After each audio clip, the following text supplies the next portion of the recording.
Gracias. Bueno, equipo, hoy grabamos con Melina Masnata, acá presente. Es ¿Cómo están? Ahí especialista los humanos detrás. en educación y tecnologías educativas, innovación y un larguísimo currículum. Ponete cómoda que Gracias. ahora arrancamos. Buenísimo. Bueno, ¿Tenés genial. agüita? Ay, El sí. tema es, charlamos entre los dos, Sí, perfecto. así que es una charla.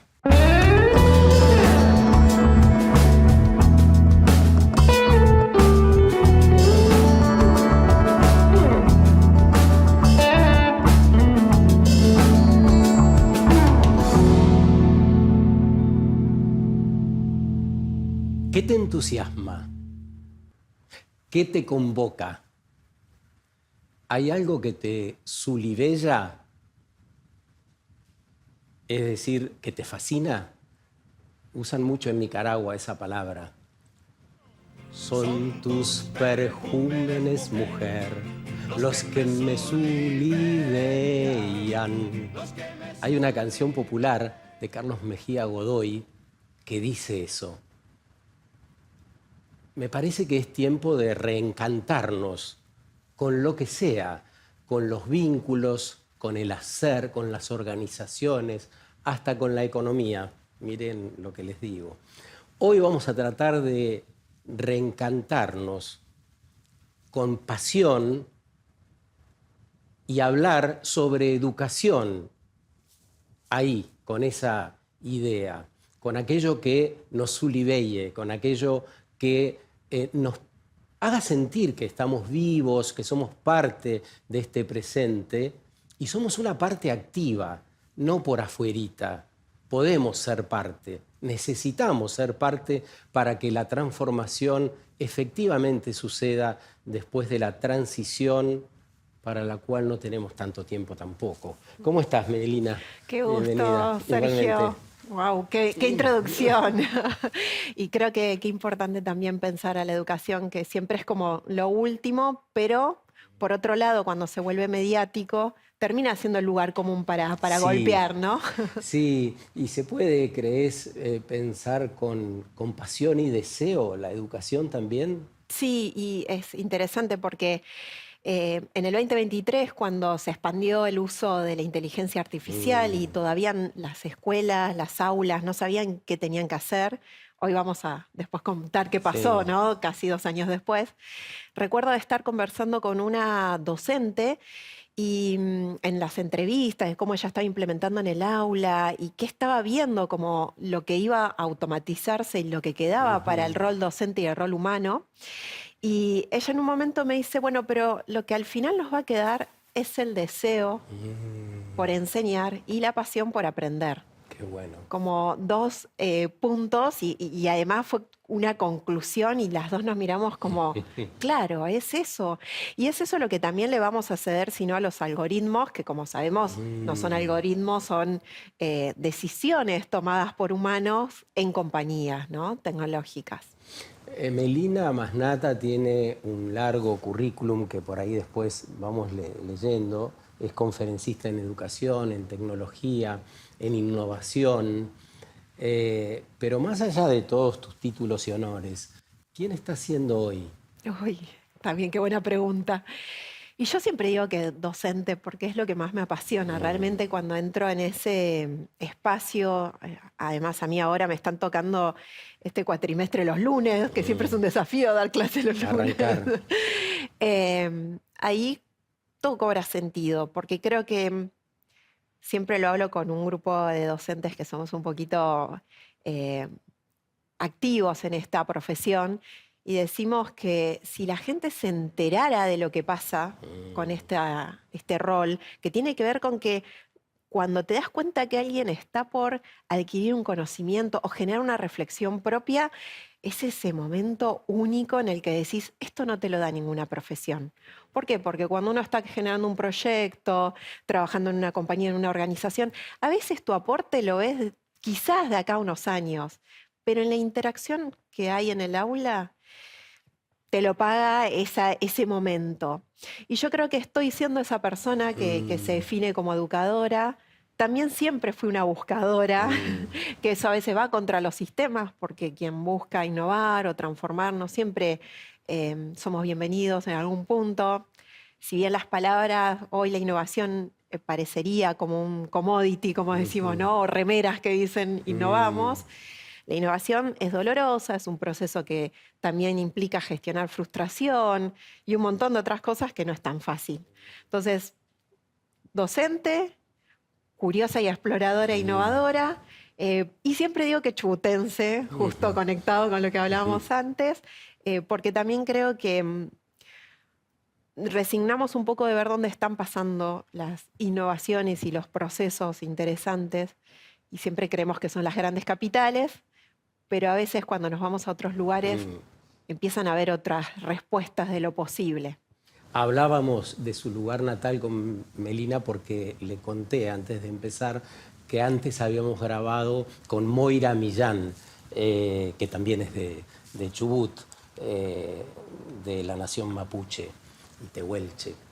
¿Qué te une con Moira? Yo creo que el viento. Y cuando digo viento, el viento te hace resistir. El viento patagónico te saca lágrimas, te hace dura la piel y Te mete también, arenilla. ni hablar, y también erosiona el suelo y tiene como muchas características. Recién ahora empiezan a ver, sobre todo en nuestra provincia, algunos proyectos de energía eólica, pero es una energía muy única que además hace un sonido particular. Y yo creo que nos une ese sonido que también te evoca volver adentro, porque yo soy de la parte de la costa, del mar, y se conecta, ¿no? El ruido del mar con ese viento. Y si uno, siempre decimos los lugareños, si uno no está muy centrado, sentís que te llama. Y te llama bueno, y no siempre es una energía positiva, ¿no? Pero es una energía con el todo. Yo creo que nos une también esa energía con la naturaleza, que es hermosa, es expansiva, es creativa, pero también es destructora. Entonces, cuando uno vive en estos lugares, entiende todos los ciclos, la vida, la muerte, todo está conectado. Y creo que nos une también esa cosmovisión. Melina se ha dedicado mucho tiempo a pensar la educación, a estudiar, a sentir también lo que está pasando con la educación y a dejar registro de ello. En su último libro se llama Educar en tiempos sintéticos y habla de la pasión por el deseo, por enseñar y el deseo de aprender. ¿Por qué crees que son tiempos sintéticos? Y la verdad que en ese momento, 2023, de nuevo, no es hace mucho, cuando hablaba con la editorial decíamos, uy, vamos por este nombre, sí o no, porque no todo el mundo entiende lo sintético. Y hoy se volvió muy vigente. ¿Por qué lo digo? Porque los contenidos no son humanos, no son creados por humanos. De hecho, hay un fenómeno que el año pasado la Real Academia de Oxford mencionó esto de brain rot o cerebro podrido, porque los humanos estamos tendiendo a consumir en redes sociales contenido de baja calidad, que así se denomina, estos memes, este tipo de bailarina capuchina, seguro digo esto y alguien lo escuchó con alguna persona joven que lo ve todo el tiempo, pero eso no está creado por humanos, ya está creado con inteligencia artificial. Entonces es sintético, no es orgánico. Y el otro punto que nos gustaba del concepto de lo sintético es que parece que todo tiene que ser mencionado en 3 segundos, 2 palabras, que si no captan la atención no pasa nada. Y eso también es una síntesis que no siempre es positiva, porque la construcción de un pensamiento, de una idea, de una emoción, de un recorrido, de una reflexión profunda no pasa por 3 segundos. O por lo menos lo que dicen hoy las investigaciones. Entonces, los tiempos sintéticos tienen esta disyuntiva de ser diseñados y no ser humanos. Si bien en algún punto un humano estuvo atrás y lanzó la primera línea de código, como quien dice, pero también nos gusta consumir eso. Claro. Entonces hay algo de la otra disponibilidad que yo siempre digo. Nos olvidamos y un poco en el libro hablo del sistema educativo, ¿no? Como un sistema operativo que es muy bueno, muy eficiente en muchas cosas y a nosotros nos gusta golpearlo, pero nos olvidamos de la eficiencia que tuvo y el sentido que tuvo en un momento. Pero volviendo a esta idea de lo sintético y de cómo se conecta con el sistema educativo, estos tiempos parece que después vamos a estos otros ámbitos y le demandamos eso, que si no es en 5 minutos, que si no es de esta otra manera, que si no, entonces aburrido. Y de hecho, el proceso de aprendizaje más complejo necesita de un momento donde uno se aburre, no entiende, se desorienta, se frustra. Por lo tanto, los tiempos sintéticos van en contra de lo profundo, creativo, único y sobre todas las cosas lo que una persona puede desarrollar con su potencial, con su otro lado, ¿no? Esa disponibilidad que tenemos que generar para que lo que pasa acá, que es una clase, que es una propuesta, pueda también ser aprovechado. Porque siempre decimos en educación, y esto no lo digo yo, lo dicen dos filósofos del mundo de la educación que se llaman Fentesmacher y Soltis.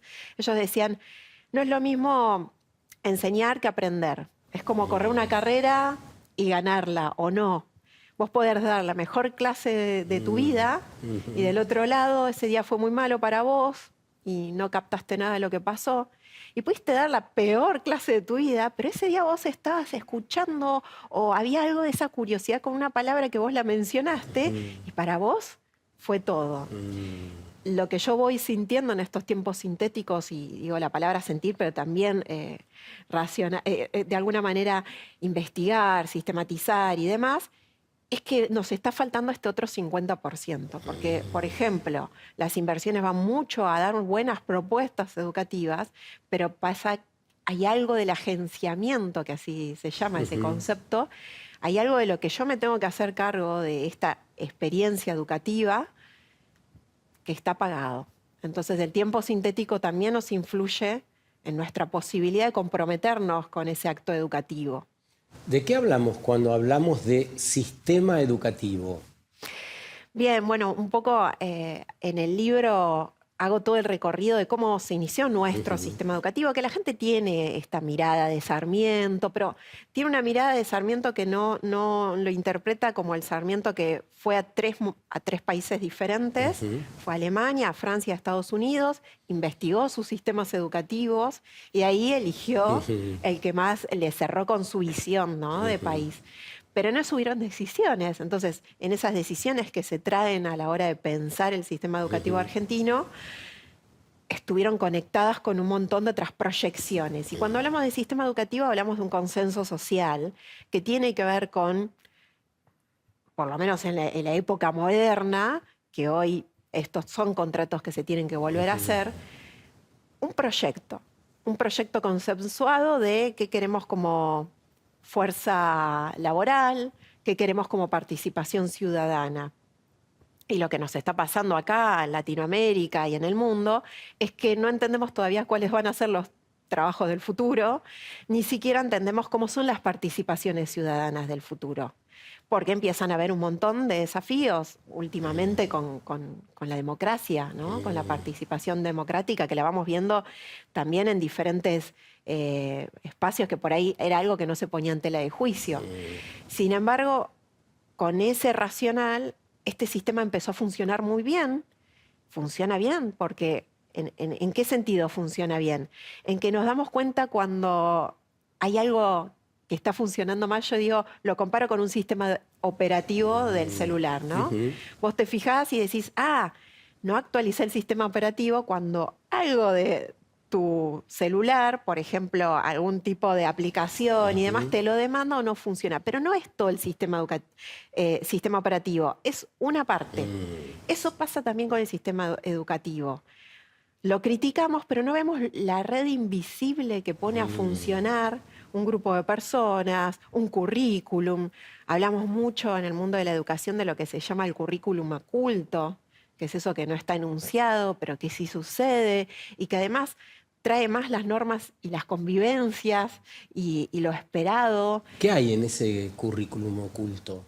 están todas estas otras interacciones que no aparecen en ese otro currículum, que hoy podríamos decir cómo enseñamos alfabetización, cómo enseñamos pensamiento matemático. En el currículum oculto están las interacciones que hay detrás y que incluso tienen mucho que ver con los tiempos sintéticos. Habilito o no a utilizar tecnología. Yo sé que mis alumnos traen algo que no lo hicieron ellos, lo trabajaron con ChatGPT, pero no importa porque yo también corrijo con ChatGPT. Claro. Esas interacciones, por ejemplo, que hoy son más evidentes y que a mí me gusta jugar también con que lo que nos pasa con tecnología es que invisibilizamos el proceso, invisibilizamos el costo, la energía que hay detrás, las personas que están detrás, porque esto digital tiene algo de esa emulación y el currículum oculto también. Melina nos está invitando en el arranque a ir más hondo, a ir más profundo. Ya se dieron cuenta, no vamos a hablar exclusivamente de educación, no vamos a criticar la educación porque eso sería, creo, como bastante fácil y un poco banal. Nos está diciendo, para pensar la educación necesitamos tener un proyecto de país. ¿Qué queremos ser? ¿Cómo lo queremos hacer? ¿Cuál será nuestra economía? ¿Cómo van a ser nuestros trabajos? Y me parece que con esto que decís aparece la real complejidad de lo que implica hablar de educación. ¿Crees que todos podemos hablar de educación? Yo creo que nos deberíamos involucrar. Es cierto que, y uno de mis desafíos es cuando escucho influencers diciendo, bueno, ChatGPT va a reemplazar a los docentes, y que sí es interesante porque uno podría decir, bueno, como cualquier profesión, la profesión en realidad no es que reemplaza la profesión, reemplaza las tareas. Y en ese camino, si las tareas son automatizables, por supuesto que es mejor que lo reemplace algo para que Sí. entonces la profesión vuelva a lo que da valor humano. Y yo creo que sí es cierto que hoy hay como una conversación muy banal y fácil. Sí creo, y la invitación es a que todos deberíamos preocuparnos y ocuparnos por la educación, porque es el proceso donde las personas construimos nuestra identidad, para bien o para mal. A mí me entusiasma mucho esa idea que estás poniendo hoy en esta conversación, porque habla de que en transición sería muy bueno darnos una narrativa sobre este presente y sobre lo que queremos. Y no solo en el aspecto de la educación, ¿no? ¿Quién la imparte? ¿Quiénes y de qué modo la reciben? ¿Cuáles serán los contenidos? Sino ampliarla y animarnos a desear apasionadamente un proyecto de país, por ejemplo. Que eso no se ve, eso no aparece. ¿Vos crees que esto tiene que ver con los liderazgos? ¿Tiene que ver con una ciudadanía que tiene una composición determinada? ¿A qué atribuís esta cierta abulia? ¿Por qué estamos afuera de esta conversación? Y yo creo que hay muchos factores, son todos esos, pero particularmente, y ahí el tema de los tiempos sintéticos empiezan a influir, todo lo que hacemos en educación no tiene un tiempo rápido. Y un poco es uno de los puntos de una de las preguntas, ¿no? ¿Cuánto tiempo necesitamos para ver un resultado en un proceso educativo? Uno mismo le pasa que yo siempre hago esta comparación, porque uno cuando está estudiando matemática dices, uy, qué aburrido estos procesos. Tomo ese tema porque es uno de los temas donde después en las pruebas PISA no nos va muy bien. Pero cuando estamos de pronto en la cola de un supermercado y te dicen, si vos pagas con esto o de esta manera y demás, y empiezan a ver todo un montón de situaciones en las que vos tenés que poder calcular rápido y decir, esto es lo que yo aprendía en este camino. Quizás después de 10 años te das cuenta de ese proceso, ese ejemplo tan fácil y rápido, y sobre todo si vivimos en Argentina, donde cuando hay que pagar siempre es un desafío, nos trae este punto de la aplicabilidad. La educación no es rápida, pero sí genera un camino muy efectivo. De hecho, es más difícil desaprender que aprender. Tiene muchísimo más de error, porque el error es lo que nos va a quedar como humanos. Y yo creo que el error, y acá me paro desde el ambiente más emprendedor, el error es lo que nos lleva a aprender. Y sí es cierto que eso es algo que no está muy bien conversado en el mundo educativo, ¿no? Sobre todo, y no es que quiero criticar a los docentes ni mucho menos, pero el sistema educativo como tal en general tiene que rendir cuentas a pruebas internacionales, estándares internacionales. De hecho, muchas de las líneas de financiamiento van solo para eso. Y en ese camino creo que lo interesante es que hay un corte para pensar, bueno, lo primero que nos cuesta es pensar en la línea temporal, la segunda, el valor que tiene, y la tercera es si además podemos pensar la que trae estas otras variables, como pensar desde el error, la frustración, la gestión de esas emociones que interactúan, y el error como un ejemplo de por qué no avanzamos y aprendemos sobre eso, porque de hecho... justo hace 2 semanas estuve trabajando con el Ministerio de Educación de Córdoba, con el equipo de curricularistas, y hablábamos de cómo al cerebro además les despiertan otras formas de pensar cuando tenemos un error. Claro. Es más, buscamos alternativas de solución. El desafío es mayor, decís. Tal cual. Y eso, que a veces en educación hablamos de la educación basada en problemas o en proyectos que resuelvan problemas, trae un cambio totalmente diferente de lo por qué en la transición deberíamos estar pensando en que educar, aprender y enseñar es lo que nos queda como bastión de humanidad, porque es lo que nos hizo llegar hasta acá. Yo creo que vos decías de todos estos actores que están interviniendo en la toma de decisiones, si yo tengo que pensar rápidamente a quién voto y no sé si voy a... Y sobre todo de nuevo, con el desafío que tenemos en Latinoamérica, que las personas en general estamos más sobre el día, nos cuesta pensar que podemos votar, por ejemplo, o pedirle a ese gobernante que nos cuente su proyecto educativo, ¿no? Que nos cuente cómo va a invertir y qué imagina en 10 años. Porque, por ejemplo, hablamos todo el tiempo del desarrollo tecnológico, la necesidad de nuevos perfiles y demás, pero eso no cascadea en general en cómo hacemos un plan educativo para que eso se articule. Y en el mundo hay ejemplos de esas articulaciones rápidas y ágiles, pero en que demandan conversaciones difíciles. Demandan que determinados sectores se sientan a tomar decisiones y a decir, este plan no lo corremos de acá a 10 años. Muy difícil, porque yo no lo voy a ver si estoy en una gestión, pero lo tengo que sostener.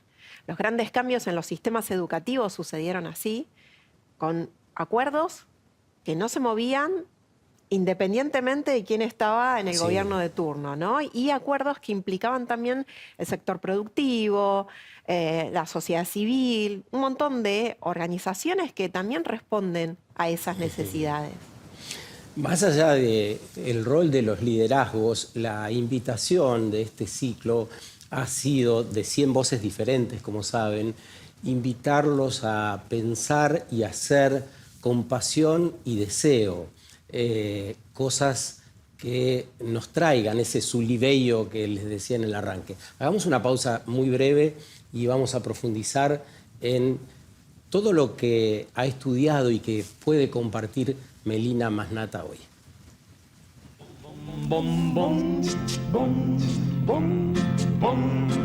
¿Qué cosa es el sulibeyo? Le pregunté a Macario Guandique.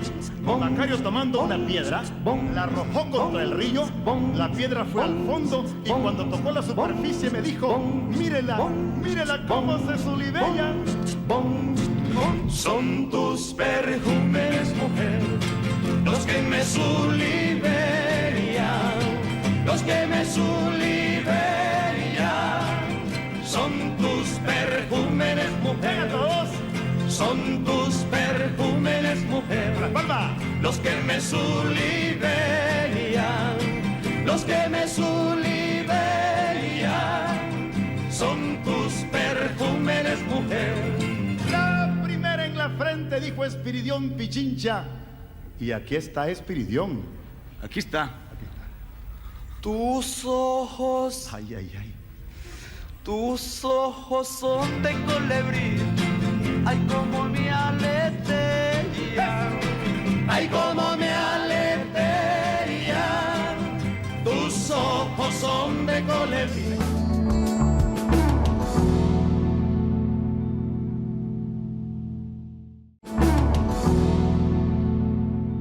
Bueno, retomamos, Melina, y habíamos hablado del sistema educativo y qué pasa con las nuevas tecnologías.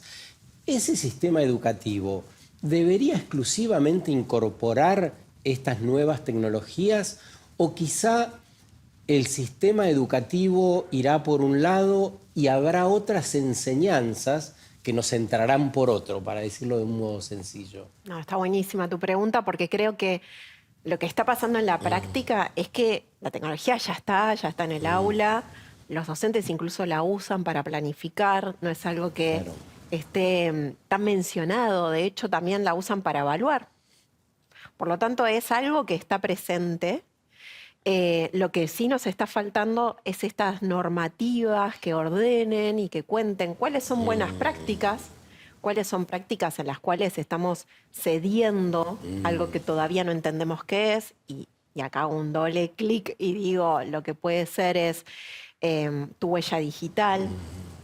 Yo a veces lo llevo a un extremo, pero pienso, imaginemos que quienes están estudiando ahora, el día de mañana no van a tener una entrevista de trabajo, porque si estás tan en redes sociales o un montón de plataformas que incluso son educativas, pero son plataformas digitales, tus datos te van mostrando tu sistema de pensamiento.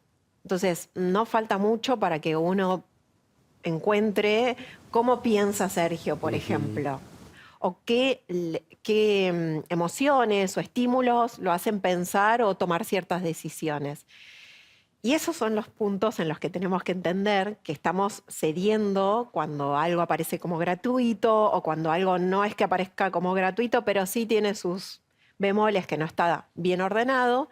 Y hay un término que empezó a escucharse, sobre todo bueno, en Europa, que tienen la primera ley de inteligencia artificial, que si bien es bastante restrictiva en muchas cosas, y un poco la carrera y la pelea con Estados Unidos es, bueno, pero esto no permite el desarrollo de la innovación, pero tiene que ver con los neuroderechos, ¿no? Y cuando uno habla de neuroderechos, habla de, por ejemplo, la privacidad del pensamiento, la privacidad cognitiva, la libertad de desconexión. Entonces hay un montón de cuestiones que todavía no están claras, pero sí estarían claras si hay, por ejemplo, y acá sí necesitamos los estados, que haya alguna regulación, que dé cuenta de esto sí, esto no, esto todavía está en estudio, porque mucho de lo que estamos viviendo está en fase de experimentación. Y es la primera vez en la humanidad que somos todos parte de un gran focus group, ¿no? Y eso también hay que mencionarlo. Entonces, con esto que vos decías, frente a la situación, hoy está de esta manera, está toda esta otra parte que yo siempre digo que está medio entre gris o blureado, que no queda claro. ¿Qué tiene que hacer el sistema educativo? Yo lo que voy recolectando como también buenas experiencias, buenas prácticas, es primero evidenciar que se está utilizando inteligencia artificial o evidenciar que uno está usando de alguna otra forma y mostrar otras formas de utilizarlo o mostrar los riesgos de utilizarlo de una determinada manera, ¿no? Como en esto que hablábamos del currículum oculto, ¿no? Bueno, no digo que lo uso, pero sí lo estoy usando. Yo trabajo mucho con Uruguay. Uruguay es uno de los países emblemáticos de políticas educativas con tecnología en largo plazo, ya casi 20 años. Y hace 2 meses estuve trabajando con docentes y un poco decían, bueno, está habiendo un fenómeno muy particular, que es que ellos tienen lo que se llama el juicio, que es como si le decimos en el mundo acá en Argentina, la devolución que uno da cuando tiene el boletín, ¿no? Recordemos que tenemos la parte numérica y la parte cualitativa, que son para la cuestiones, actitud y demás. claro, seguir adelante. Bueno, eso se está usando inteligencia artificial, entonces vienen las familias a decir, no entiendo, Claro. no entiendo qué me estás poniendo en las observaciones. ¿Por qué? Porque hoy todavía tenemos una inteligencia artificial que es Inmadura. psicofante, manipuladora, inmadura. Uno a veces Llena lee... de sesgos. Ay, sí, uno además lee y dice, esto está escrito con IA, ¿no? Además, quienes somos lectores, Claro. te das cuenta enseguida, las 2 palabras, esto no lo hizo un humano. Imaginemos que estamos terciarizando ese momento de vínculo entre la escuela y la familia y la comunidad, no es menor. Entonces, buenas prácticas, habilitar espacios para conversar incluso con las familias, dar talleres de qué significa trabajar con inteligencia artificial, evidenciar en qué momentos lo estamos usando. Yo veo también otras prácticas que tienen que ver con, por ejemplo, hacer juegos sobre los términos y condiciones que cambian todo el tiempo, a ver quién sabe más, quién sabe menos, qué cedemos. Y de nuevo, no para prohibirla, porque prohibirla sería, de alguna forma, terminar de cederlo en otro espacio, lo que tenemos que trabajar en el espacio y tiempo que tenemos en el aula y en la escuela. Si bien es cierto que tenemos grandes desafíos, porque si bien tenemos docentes entusiastas, directivos, innovadores, bueno, hay un tiempo determinado, tenemos que rendir cuentas, supervisión, las pruebas PISA, entonces hay una complejidad ahí. Y en ese camino, justo cuando venía para acá, estaba leyendo, también hace un mes estuve en Chubut trabajando con docentes y les hicimos una encuesta a 300 docentes. Y súper interesante porque el 80% ya utiliza inteligencia artificial. Ahora, cuando demandan qué es lo que necesitan, quieren tener espacios para, con otros docentes, conversar sobre cómo la usan, cómo la podrían usar mejor, qué necesitan ellos también. Porque muchas veces están usando las versiones de licencias gratuitas, que no es sostenible, porque en 2 meses vuelve, y como nos pasó con ChatGPT, tenés que pagar o $20 o $200. Pensémoslo en el sueldo docente. Entonces, en ese camino está todo ese desafío.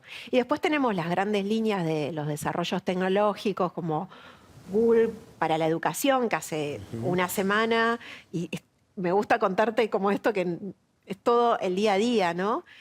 Lanzó toda una solución tecnológica donde es fácil, de alguna forma, estructurar tu clase, saber cómo la podés implementar. Y una palabra que de alguna forma, y ahí me gustaría desafiarla un poco, que es la personalización. Porque, ¿qué pasa? Frente a un aula que solemos imaginarla colapsada de estudiantes, desmadrada de diferencias, lo que traen como solución estas tecnologías es que tenés una educación personalizada. Eso, igual que Skinner en 1950, cuando él crea la máquina de enseñar, que imaginemos 1950, googleen, busquen, van a encontrar la foto de los estudiantes con esa máquina de enseñar, y la primera cosa que él pone es personalización. O sea, que es una vieja promesa. Pero acá me parece que lo que está en cuestión es que eso era difícil de implementar. La propuesta de Google ahora es facilitar, porque yo te escuchaba y aparece todo el tiempo la gestión del tiempo, la necesidad de gestionar el tiempo con eficacia. Porque además, vamos a agregarle otra variable, no hay tiempo para estas cosas que vos has dicho también, necesitan tiempo, porque tenemos enfrente el cambio climático, la degradación de los suelos, no sé, un mundo que se desvanece, el desvanecimiento institucional que también entra a cruzarse. ¿Cómo gestionamos frente a semejantes dilemas? A veces es traer estos dilemas al aula y hacer que el tiempo sea un tiempo de valor, porque muchas de las otras cosas que sí tenemos de desafío en el aula es esta ansiedad climática que se le dice, ¿no? Hay muchos estudiantes que también, y esto lo conecto con grandes temas de salud mental, para la parte docente, el tema del cansancio, el burnout, el agotamiento. Entonces, frente a todo eso, que es como muy proclive a encender la mecha, traer estos dilemas y conversarlos y volver un poco a un tipo de educación que yo lo menciono porque no es nuevo, que fue una educación de posguerra, donde cuando vemos los sistemas educativos o las propuestas educativas que surgían en ese momento, con Montessori, con un montón de otras perspectivas, traían esto, que la escuela era un espacio para volver a pensar la sociedad, traer problemas que influían, pero abordarla de una manera educativa. ¿Qué significa eso? Aprovechar y traer contenidos educativos, poner las voces de las personas jóvenes en el escenario, traer la perspectiva de un docente, generar un encuentro en el espacio educativo que tenga sentido, porque además la educación tiene esto de búsqueda de sentido.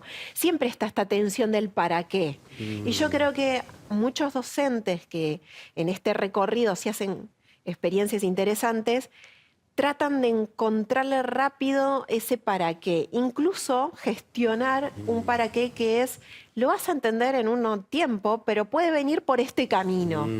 Esa conversación no la están teniendo los humanos en otros espacios.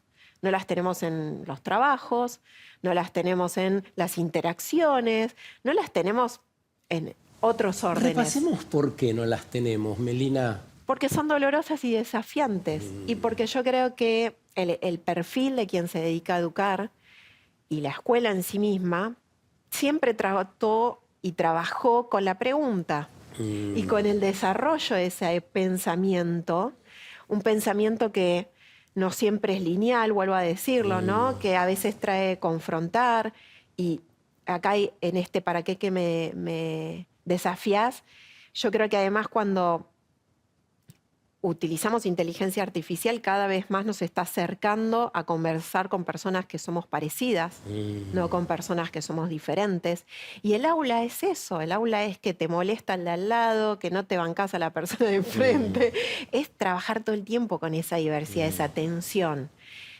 Y si me decís, yo creo que es de los pocos espacios donde esas tensiones por lo menos tienen algunas estrategias para ser resueltas.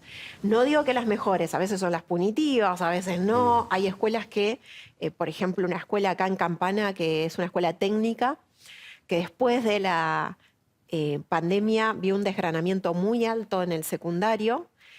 Entonces, hablando con la directora me acerca esta experiencia. Ella me dice, yo tenía que hacer que el espacio de la escuela y del aula vuelva a tener una experiencia y que sea una experiencia para mis estudiantes. Porque ellos en el celular están todo el tiempo con experiencias. Entonces, ¿qué significa?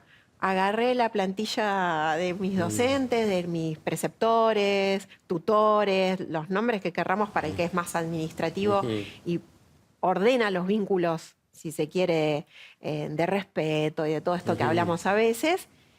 Y ¿qué hice? Por grado por año puse y por división lo que llamo una tríada. Pongo 2 docentes y un preceptor. No tienen 50.000, ¿no? Tienen 2 docentes y un preceptor. Y ahí trabajamos con proyectos. Obviamente es una metodología, trabajar por proyectos, donde al principio de año acompañamos a los estudiantes a que elijan el proyecto institucional y trabajan en equipos para resolver esos problemas. Por ejemplo, acceso a, cuando hay personas con discapacidad, no todo el mundo tiene formas de resolverlo. Bueno, como es una escuela técnica, y justo habían recibido una impresión 3D, uno de los estudiantes trajo ese problema, entonces armaban prótesis, y todo el proyecto del año fue en ese camino. Y esto traigo porque la parte social, vincular, que a veces tiene este preceptor, lo llevaba en ese ámbito de cómo nos vamos a vincular con la tarea. Y redujeron muchísimo el bullying con otras estrategias de intervención, que es que el que se calla la boca también es parte de. Entonces armaron grupos y espacios para debatir cada vez que aparecía una situación de bullying y desarmarla, donde todos tenían que colaborar, porque si yo veo que a alguien le están haciendo algo que no está correctamente, yo también soy parte de eso. Y súper interesante en el libro cuento un poco de esa estrategia didáctica, donde además lo más interesante es que volvió a tener un sentido la escuela para estos estudiantes. Y ahí vuelvo a esto. Y ni hablar los docentes se sienten muy convocados, se sienten relevantes. Esto que te traigo en los ámbitos laborales, en los ámbitos, porque tu pregunta es ¿por qué no pasa en otros espacios? Seguimos en un espacio donde el como sí. Y yo trabajo muchísimo en compañías de tecnología donde hay un como sí. Te evalúan o evalúas a tu, por ejemplo, líder o jefe, como se le suele decir, y uno sabe que al final eso va a influenciar en tu bono y hay un como sí. No le voy a decir, no, claro, no me llevo bien. ese como si no se sostiene más. Y eso, lo que está pasando hoy a nivel más social es esta implosión social, ¿no? No explosión. En esta implosión donde vamos viendo otros casos vinculados a la salud mental, vuelvo a mencionarlo porque es parte de lo que leemos todo el tiempo, pero no lo dimensionamos. Escuché en estos días que en Capital Federal todos los días se produce una internación de algún alumno por un problema emocional. Es grave eso. Y la otra estadística que creo que vos ponés en el libro, la mitad de los chicos no comprenden lo que leen. Tenemos que entender, me parece como muy claro, que ese no es un problema de las niñeces, sino de los adultos, ¿no? Y esto que traes es espectacular porque uno lo ve desde temprana edad cuando vas al nivel inicial, ¿no? Y tomás la entrevista que siempre toman las docentes, donde van los padres, conocen un poco o la familia, conocen la situación y conversan y demás. ¿Qué está pasando hace bastantes años igual, ¿no? Que están así, ¿no? Frente al celular. Entonces uno después dice, no, porque no le puedo decir que apague el celular o no vea redes sociales. Y eso es algo de lo que tenemos que hacernos cargo los adultos, que tenemos un consumo problemático con el celular, y lo digo, y a mí me pasa. Claro. O sea, yo a veces descargo, saco Instagram y demás, porque digo, no puedo, o sí, y gestionar eso es muy interesante porque trato de tener una autopercepción, de decir, bueno, cuando yo estoy un poco más bajón, tendés a ir a estos espacios. Cuando hablas de consumo problemático, estás hablando de un tipo de adicción que no conocíamos hace 20 años. Y que no es, si se quiere, hoy compite con muchísimos intereses evidenciarla. Si bien es cierto que había muchas investigaciones y estudios, por lo menos en las áreas de tecnología. Hace unos años teníamos estas personas que nos decían, ay, mi hija o mi hijo es re inteligente, ya con 2 años entra al iPad o a la tableta y sabe manejarlo. Yo tenía ganas de decirle, señora, yo sé, todos amamos a nuestros hijos, pero la realidad es que hubo un equipo de experiencia de usuario investigando cómo y de qué manera era más pregnante llamar la atención y hacer este circuito. No es que es un crack en tecnología. Siento que necesitamos que los intelectuales en particular, las diferentes personas que tienen influencia, los liderazgos, puedan transmitir la naturaleza de este nuevo fenómeno y también ir armando esa convivencia, cómo convivimos con esa herramienta, porque creo que ya no alcanza con decir que la tecnología en alguno de sus aspectos es mala, ¿no? No. Y en cuanto a quisiera volver sobre los maestros. Este sistema educativo del cual hablamos reiteradamente, ¿respalda a esto? Porque también está el miedo, ¿no? Cuando decimos que algunas conversaciones no se producen en ámbitos determinados es porque aparece el miedo, entre otras cosas. ¿Están respaldados esos maestros y maestras para hablar del aborto, para hablar de las cosas que les pasan a los chicos hoy en día, sus problemáticas, los vínculos, los papás que siguen fajando a sus mamás en algunos lugares de la Argentina? Es una buena pregunta y depende mucho de la institución, porque si bien hay todo lo que hablamos de la famosa bajada, que en el mundo educativo le decimos bajada, ¿no? Sí. Esto institucional, de viene el currículum y dice que hay que hacer esto y demás. Pero después cada institución toma sus caminos y recorridos y después cada aula es un universo. También vuelvo a esto que hablábamos, el espacio mágico que es el espacio áulico, ¿no? Cuando uno dice qué es lo que hacen los mejores profesores o docentes. Hay una investigación, de hecho hay un libro que se llama Lo que hacen los mejores profesores universitarios. Qué bueno. Una investigación de 15 años, con muchísimo presupuesto en Estados Unidos. Y fíjate que no dista mucho de lo que está pasando ahora, porque habla de personas que se comprometen con lo que les pasa a estos estudiantes. Personas que conversan y tienen conversaciones difíciles. Que esto no quiere decir que nos volvemos psicólogos, porque yo también no estoy a favor de eso, ¿no? La docencia y el docente tiene que enseñar, el médico tiene que curar, ¿no? Tenemos que volver a esas bases también, ¿no? Pero en una conversación que lo conecte con lo educativo, ¿no? Cuando hablamos de, por ejemplo, vos mencionabas algunos puntos, bueno, vayamos a trabajar la ley, vayamos a ver qué hay en la ESI, vayamos a Necesitamos evaluar. aprender a conversar, así de simple, Y el ¿no? docente, si es bueno, y generalmente pasa con estos docentes que tienen muchísima experiencia en el aula, de hecho, cuando venía, que te contaba que estaba leyendo estos resultados, los docentes que innovan son los que están a punto de jubilarse. No son los más Notable. nobles, jóvenes que recién entran a carrera docente.